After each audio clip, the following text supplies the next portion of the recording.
আমাদের অ্যাপসে গুগলে যদি সার্চ দেন বগুড়া জেলা জেসিডি ব্লাড ব্যাংক, এটা সার্চ দিলে এই অ্যাপসটা ওপেন হবে। এখানে আপনাদের সামনে অ্যাপসটা একটু দেখাচ্ছি।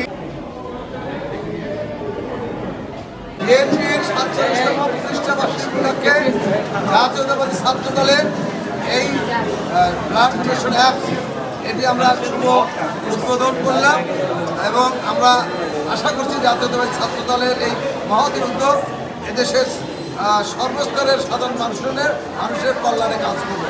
ধন্যবাদ।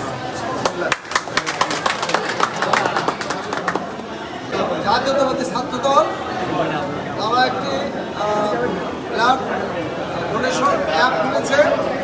এই ব্লাড ডোনেশন অ্যাপের মাধ্যমে যে কোনো মুহূর্তে যে কোনো রোগী এই অ্যাপের মধ্যে ঢুকলে তারা সেই ব্লাডটি তারা পাবেন এবং তার ঠিকানা পাবেন এবং তারা যোগাযোগ করলে তাৎক্ষণিক এই ব্লাড আপনার সংগ্রহ করতে পারেন।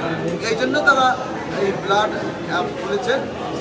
যেই শ্রেণীর আমরা এখন আমাদের জেলা ছাত্র দলের সভাপতি হাবিবুর সন্ধান এটা কীভাবে অপারেট করবে সেটি আপনাদেরকে বুঝিয়ে দেবে। ধন্যবাদ। বিসমিল্লাহির রহমানির রহিম। বাংলাদেশ জাতীয়তাবাদী দল বিএনপি প্রতিষ্ঠাতা শহীদ প্রেসিডেন্ট জিয়াউর রহমান এই বিএনপিকে প্রতিষ্ঠা করেছিল মানুষের সেবা এবং মানুষের উপকারের লক্ষ্যে। তারই ধারাবাহিকতায় বাংলাদেশ জাতীয়তাবাদী ছাত্র দল বগুড়া জেলা সরকার পক্ষ থেকে আমরা বগুড়ায় একটি ব্লাড ব্যাংক স্থাপন করতে যাচ্ছি এবং অ্যাপসের মাধ্যমে বগুড়া সহ আশেপাশের যেসব উপজেলা রয়েছে এবং বাংলাদেশের যে কোনো জায়গা থেকে এই অ্যাপসের মাধ্যমে রক্ত সংগ্রহ করতে পারবেন। আমাদের অ্যাপসে গুগলে যদি সার্চ দেন বগুড়া জেলা জেসিডি ব্লাড ব্যাংক, এটা সার্চ দিলে এই অ্যাপসটা ওপেন হবে। এখানে আপনাদের সামনে অ্যাপসটা একটু দেখাচ্ছি। এই অ্যাপসে প্রথমে আছে বিভাগ, এখানে বিভাগ নির্বাচন করতে হবে। প্রথমে রাজশাহী বিভাগ যদি আমরা নির্বাচন করি, তারপরে একটি আসবে যে কোন জেলায় আপনার রুগীটা আছে, তারপরে জেলা নির্বাচন করলে যদি আমরা বগুড়া জেলা নির্বাচন করি তখন দেখাবে যে বগুড়া জেলার কোন উপজেলায় রুগীটা আছে।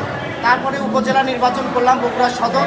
এই সদরের ভিতরে আমাদের যে ছাত্র ভাইয়েরা রয়েছে সেই ছাত্র ভাইয়েদের কি ব্লাড লাগবে সেই ব্লাডের প্রত্যেকজনের ডিটেলস দেওয়া আছে এবং মোবাইল নাম্বার দেওয়া আছে। এই অ্যাপসের মাধ্যমে বগুড়া তথা বগুড়ার আশেপাশে তথা বাংলাদেশের যে কোনো জায়গা থেকে সুবিধা নিতে পারবে এবং আমি মনে করি এই অ্যাপসের মাধ্যমে দেশ ও দেশের জনগণ যাদের অসুস্থ রোগী রয়েছে তারা এই সুবিধা নিয়ে উপকৃত হবে বলে আমি আশা ব্যক্ত করছি এবং আপনারা সকলে দোয়া করবেন। বাংলাদেশ জাতীয়তাবাদী ছাত্র দল সবসময় মানুষের পাশে থাকার চেষ্টা করে এবং সর্বদা আমরা মানুষের পাশে থাকার চেষ্টা করি। আমাদের দেশ নায়ক জনাব তারেক রহমান বলেছে দেশ এবং জাতিকে এগিয়ে নিয়ে যেতে হলে দেশের জনগণের পাশে থাকতে হবে। তারই ধারাবাহিকতায় আমরা সর্বদা কাজ করে যাচ্ছি, দেশের জনগণের পাশে থাকার চেষ্টা করছি।